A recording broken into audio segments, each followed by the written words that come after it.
Jadi sekarang apa tujuannya doa puasa kalau begitu? Ya, nah visi dulu. Visi adalah kemampuan untuk melihat. Visi rohani adalah kemampuan untuk melihat alam surgawi yang menyatakan kehendak Elohim bagi dunia. Jadi kalau kita punya visi rohani, kita itu bisa melihat apa sih yang Tuhan mau bagi dunia ini gitu ya. Nah, kok mau bahas doa puasa dimulai dengan visi gitu ya. Tapi memang pelajarannya begini, dimulai dulu dengan visi. Nah, jadi begini saudaraku. Waktu Daniel berhadapan dengan Raja Nebukadnezar, ya, Daniel itu langsung tahu apa yang dimimpikan oleh Raja Nebukadnezar. Ya, Nebukadnezar udah lupa, tapi Daniel tahu. Ya, ya. Lalu Daniel bisa melihat dari patung ini. Daniel tahu apa yang Tuhan rencanakan dalam kekekalan. Gitu. Bahwa nanti ada bahwa sekarang ada kerajaan yang besar yang seperti emas. Itu adalah kerajaannya Nebukadnezar, kerajaan Babel. Nanti ini akan digantikan oleh kerajaan yang dari perak, gitu ya. Itu adalah kerajaan Media Persia, ya, yang akan mengalahkan kerajaan yang emas itu justru, ya, atau lebih besar areanya daripada kerajaan Babel. Kemudian ada lagi kerajaan yang dari perunggu, gitu ya, tembaga atau tembaga ya, tembaga. Nah, ini adalah kerajaan Yunani yang akan menguasai dunia. Lalu ada yang dari besi dan terakhir besi dan campuran tanah liat. Besi bercampur tanah liat. Besi ini kerajaan Romawi, nanti besi bercampur tanah liat itu adalah kerajaan-kerajaan kecilnya. Nah, saudara-saudara, jadi Daniel melihat itu, ini yang disebut visi ya. Daniel melihat apa yang ada di alam surgawi, yang Tuhan sedang rencanakan di alam surgawi. Lalu Yesua memerintahkan para muridnya untuk berdoa. Yesus mengajari para muridnya untuk berdoa ya. Kemudian apa sih kalau begitu doa? Datanglah kerajaanmu, jadilah kehendakmu di bumi seperti di surga. Kalau berdoa itu berarti kita sedang belajar untuk melihat apa sih sebetulnya yang Tuhan mau kerjakan, yang Tuhan sedang rencanakan di alam surgawi dan nanti akan terjadi di alam duniawi gitu ya. Apa itu kalau kita berkata datanglah kerajaanmu, jadilah kehendakmu, kita sedang meminta supaya apa yang kita lihat itu bisa terjadi juga di bumi ini. Lalu kalau begitu tujuan doa dan puasa ternyata bukan untuk mengubah atau membengkokkan kehendak Tuhan. Yang sudah kita lihat di alam surgawi itu nggak bisa dengan doa puasa kita bilang itu dibatalkan Tuhan. Itu nggak akan terjadi. Nggak bisa, saudaraku. Itulah maunya Tuhan terjadi. Jadi kita bukan mau membengkokkan atau mengubah kehendak Tuhan, bukan. Ya, tapi doa dan puasa merupakan alat-alat yang bisa menghapus kerancuan dan kebingungan.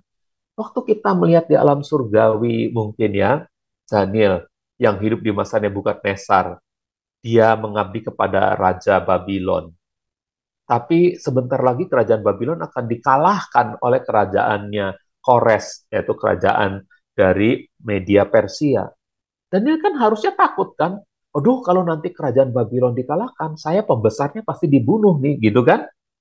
Nah, itu adalah kerancuan, kebingungan dalam menghadapi apa-apa yang Tuhan sudah tetapkan di alam surgawi. Nah, ini dengan doa dan puasanya Daniel, Daniel nggak melihat bahwa kerajaan Media Persia akan membuat dia takut kalau kerajaan itu menyerang Babel. Tidak. Justru dia sudah tahu akhirnya kerancuannya hilang, kebingungannya hilang, bahwa kerajaan itu nanti akan membunuh dia. Begitupun ketika kerajaan Media ya dikuasai lagi oleh Persia, Persia dikalahkan oleh Media. Itu bukan satu masalah yang besar buat Daniel. Gitu saudara. Jadi artinya doa dan puasa itu bisa menghapus kerancuan kita dan kebingungan yang menghalangi kita untuk dapat melihat dalam jendela surgawi, melihat jelasnya apa sih maunya Tuhan dengan datangnya kerajaan ini gitu ya. Jadi saudaraku itu doa dan puasa itu tujuannya begitu ya. So, kenapa Tuhan harus berdoa dulu di Getsemani? supaya semakin jelas apa yang dia akan hadapi di depannya gitu, saudara-saudaraku ya. Nggak ada keraguan lagi, nggak ada kebingungan lagi gitu ya. Nah, saudara-saudara. Jadi inilah yang kita percayai tentang doa dan puasa. Sekali lagi, doa puasa bukan untuk mengubah ketetapan Tuhan, membengkokkan kehendak Tuhan, bukan sama sekali. Doa dan puasa merupakan alat-alat yang dapat membuat kacamata kita lebih jelas melihat rancangan Tuhan yang indah dalam hidup kita gitu ya. Nah, kita tahu kehendak Tuhan atas bumi saat kita melihat dengan jelas kehendaknya di surga dan hal-hal yang telah Dia sediakan bagi kita di surga. Jadi ketika kita tahu, melihat dengan jelas apa yang Tuhan sudah sediakan di surga, maka kita nggak ragu lagi menjalani hidup di bumi. Nggak ragu lagi, saudara-saudaraku, kita mantap. Nah, di surga kita lihat hal-hal yang indah semacam ini, maka ketika kita menghadapi hari-hari kehidupan kita, kita akan melihat segalanya indah. Mungkin di surga, saudara, diperlihatkan peperangan antara Mikael dengan iblis. Mungkin ya, saudara pernah melihat itu barangkali ya, dalam penglihatan saudara, dalam visi saudara. Tapi saudara akan tahu bahwa segala sesuatu bekerja bersama-sama akhirnya untuk mendatangkan kebaikan bagi saudara gitu ya. Bukan mendatangkan hal yang tidak baik, tapi mendatangkan kebaikan bagi kita. Nah, ketika Yesus hidup di bumi ini, sejak bangun pagi hari, dia tidak langsung membuat mujizat. Betul kan? Halo, betul kan? Dia tidak langsung membuat tanda-tanda keajaiban. Betul kan? Melainkan dia terlebih dulu ngapain? Berdoa dan berpuasa untuk merenungkan firman Elohim. Hingga dia tahu kehendak Elohim. Baru sesudah itu dia mengkhotbahkannya dengan banyak tanda yang mengikutinya. Nah, itu dia berfirman dalam Yohanes 8 ayat 38. Jadi Yesus tuh setiap bangun pagi itu dia berdoa, saudara-saudara. Yuk kita biasakan hidup kita ketika bangun, kita berdoa, kita melihat apa-apa janji Tuhan kembali sepanjang hari ini. Nah, ini visi kita, saudara-saudara, harus melihat setiap hari dengan jelas. Betul, betul. Mungkin ada kalanya kita lihat itu sebuah perjuangan. Tetapi dengar baik-baik. Di balik itu ada sesuatu yang baik bagi kita. Ya, saudara. Jadi yang Tuhan lihat di Getsemani kan salib nanti. Betul kan? Anggur, cawan anggur, dosa, isi dunia ini. Itu yang dia harus minum. Tapi dia tahu di balik semuanya itu adalah penggenapan dari apa yang harus dia genapkan di bumi ini. Dan itu adalah kehendak dari Bapa Surgawi. Ya, jadi sekali lagi doa puasa bukan untuk mengubah atau membengkokkan kehendak Tuhan. Jangan pikir ya kalau kehendak Tuhan bilang ini dananya buat misi aja, jangan dipakai untuk bangun gereja. Lalu kita doa puasa mau bangun gereja, doa puasa mau bangun gereja. Padahal Tuhan bilangnya ini dananya untuk misi gitu. Dan saudara, apa yang terjadi? Kita berusaha mengubah atau membengkokkan kehendak Tuhan, tapi nggak akan bisa dengan doa puasa kita. Doa puasa kita itu merupakan alat-alat yang akan menghapus kerancuan kita. Ketika kita bilang, yes Tuhan, dana yang sudah terkumpul ini untuk misi. Tiba-tiba waktu misi kita lakukan dengan sepenuh hati, ada feedback. Ada orang yang bilang, wah ini gereja luar biasa ya, misinya tapi gerejanya kok hancur ya, ini mesti diperbaiki nih, ya udah dibangun deh. Nah, kan aneh, saudara. Bisa nggak begitu? Bisa, saudara-saudara. Ya, jadi Tuhan itu kerancuan dan kebingungan kita yang menghalangi kita itu yang akan diklirkan melalui doa dan puasa. Gitu. Ketika Yesus hidup di bumi ini sejak bangun pagi hari, dia tidak langsung membuat mujizat, tidak langsung buat tanda-tanda dan keajaiban, melainkan dia lebih dulu berdoa dan berpuasa dan merenungkan firman Elohim hingga dia tahu kehendak Elohim. Baru sesudah itu dia mengkhotbahkannya dengan banyak tanda yang mengikutinya. Karena itu dia berfirman begini, aku mengatakan apa yang telah kulihat pada Bapa. Apa yang dikhotbahkan Yesus? Yang dia lihat dari Bapa. Seharusnya apa yang kita khotbahkan itu adalah apa yang kita lihat dari Bapa, saudara. Itu yang harus kita khotbahkan. Amin. Oke. Jadi, saudaraku, Yesua hidup dan mempraktekkan cara hidup yang berfokus secara khusus pada ketundukan akan kehendak Elohim dan penggenapannya.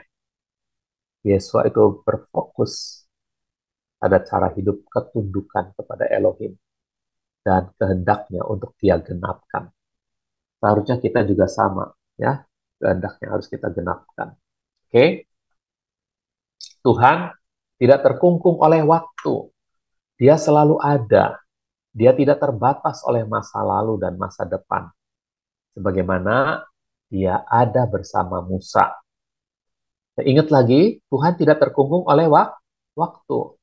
Dia selalu ada. Dia tidak terbatas oleh masa lalu. Oh, Tuhan adanya cuma di masa lalu aja. Oh, enggak, Tuhan adanya di sini. Yang masa lalu itu Tuhan yang jahat. Yang sekarang ini Tuhan yang maha baik gitu. Enggak bisa. Dia tidak terbatas oleh waktu, tidak terkungkung oleh waktu, bahkan oleh ruang juga ya. Sebagaimana dia ada bersama Musa, dia juga ada bersama umat tebusannya. Bahkan semiliar tahun dari sekarang, umat tebusan itu akan ada. Kalaupun Tuhan masih mengizinkan semiliar tahun lagi dari sekarang. Dia selalu hadir. Segala hal yang Elohim hendak lakukan bagi kita itu lengkap dan telah menunggu sejak dunia dijadikan. Jadi apa yang Tuhan sudah rencanakan itu tinggal nunggu kita mau nggak membuat jalannya supaya semua yang Tuhan sudah siapkan itu terjadi dalam hidup kita. Bisa nggak kita bikin jalannya? Jalannya ya dengan pertama-tama doa, puasa, kemudian penyembahan, lalu pujian.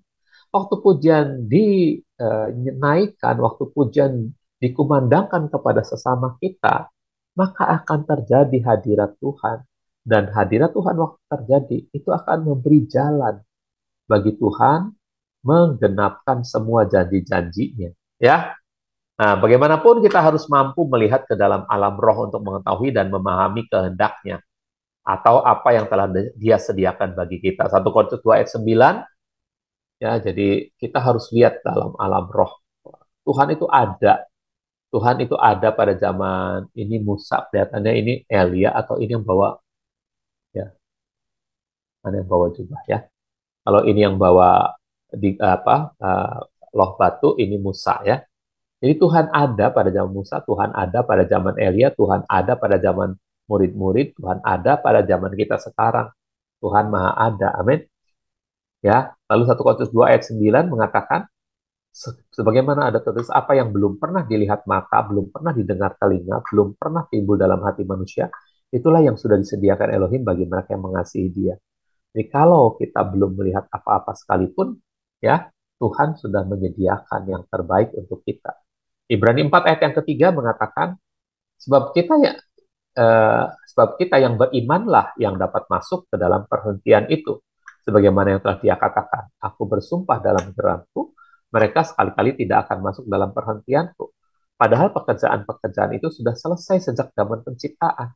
Jadi harusnya orang Israel itu membuat jalan bagaimana apa yang Tuhan sudah rencanakan sejak penciptaan dunia itu terwujud dalam hidup mereka. Tapi mereka gagal. Mereka nggak bisa masuk ke dalam saat perhentian, saat penggenapan dari segala apa janji-janjinya Tuhan. Nah, sayang sekali kan, saudara, kalau kita tidak membuat jalan sehingga perwujudan dari segala rencana Tuhan itu terwujud dalam hidup kita. Oke?